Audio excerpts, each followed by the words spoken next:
Oi gente, aqui é a Maria, monitora de português, e continuando com os vídeos de resolução de questões anteriores do IFES, hoje a gente vai resolver a questão 4 do edital 60 de 2022.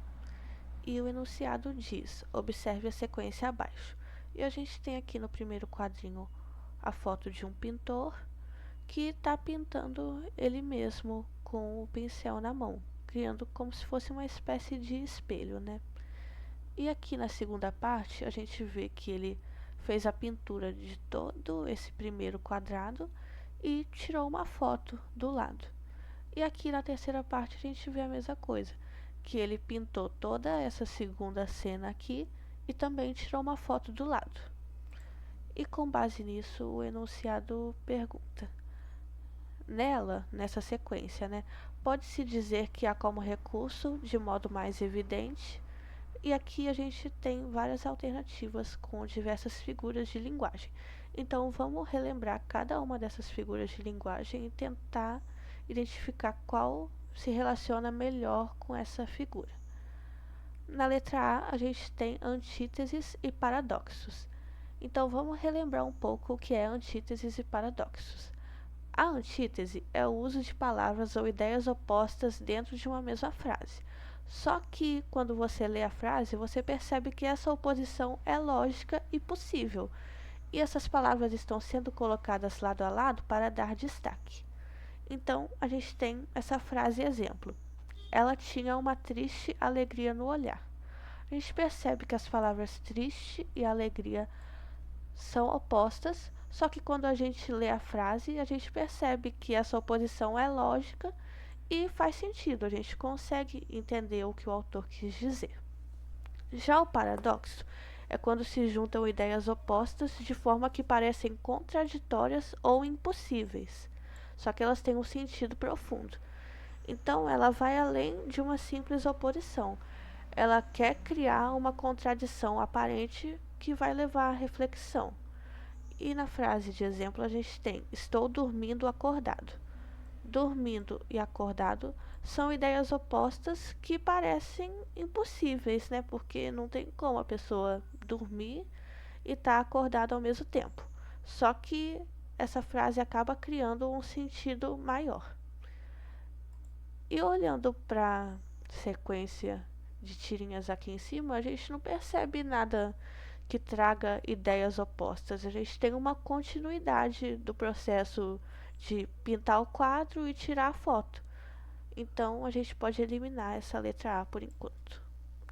E a letra B fala de metonímias sobrepostas. Então vamos revisar também o que é metonímia.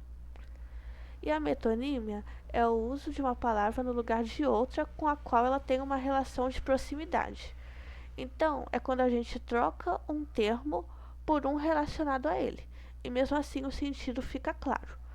Quando, como por exemplo, a gente chega e fala: comprei um Nescau. Só que, na verdade, o Nescau, o nome Nescau, não quer dizer o alimento em si, né? É uma marca de achocolatado em pó. Então a gente substituiu as palavras achocolatado em pó pelo Nescau. E falando a frase comprei o Nescau, a gente já associa com achocolatado. Então isso que é metonímia. Só que olhando aqui na sequência que a gente viu, não tem nada falando sobre a metonímia, né? A gente, mais uma vez, né? A gente vê o processo do pintor fazendo o quadro da cena anterior e tirando uma foto do lado. Então, por enquanto, a gente pode eliminar a letra B. E a letra C fala de metalinguagem cumulativa. E a metalinguagem é quando a linguagem fala dela mesma. Como, por exemplo, na literatura, o autor faz um poema que fala sobre como é escrever poesia. Então você percebe que o poema está falando sobre o ato de escrever a poesia. E olhando aqui para essa sequência, a gente vê que realmente parece ser uma metalinguagem, né? Porque a gente tem o pintor fazendo uma pintura dele mesmo pintando. Então a linguagem pintura está falando dela mesma. Então é a letra C. E vamos continuar analisando as outras letras só para dar uma revisada, né? E a letra D fala de hipérboles gradativas. E hipérbole é uma figura de linguagem de exagero, que o autor aumenta a intensidade de uma ideia de forma intencional para dar mais impacto ou emoção. Então, quando você fala estou morrendo de fome, você não está realmente morrendo, né? Você está com muita fome. Só que você acaba exagerando aquela frase para dar uma emoção a mais. E isso não tem nada a ver com a sequência, então realmente não seria a letra D. E a letra E fala de eufemismos contínuos. E eufemismo é quando a gente usa uma expressão mais suave para substituir outra que poderia soar dura, ofensiva ou desagradável. Por exemplo, na frase, ele partiu dessa para melhor. Isso significa que ele morreu, né? É uma forma de suavizar a frase. Ao invés de falar ele morreu, fala ele partiu dessa para melhor.